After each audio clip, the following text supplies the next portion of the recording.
අනේ පුතේ මේක හරිම ලේසි ගානක් නේ. මේකවත් හදන්න ඇයි ඔයාට බැරි? මං ආස සින්දු කියන්න අම්මේ.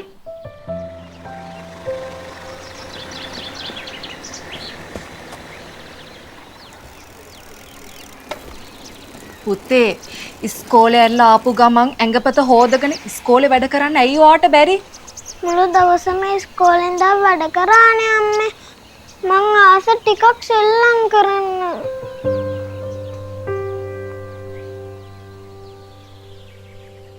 දවස පුරාම කතන්දර පොත් කියව ඉන්නේ නැතුව පාඩම් පොතක් බලාගෙන ඇයි ඔයාට බැරි?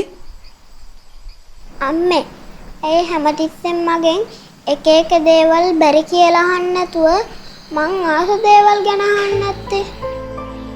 ඔයාලා ආස හැම දෙයකටම මං ආස නෑනේ. දරුවන් ආසතය ගැන විමසිල්ලෙන් බලන්න. එයාලගේම හැකියාවන්ගෙන් හෙට දින එළිය කරගන්න හැටි කියා දෙන්න.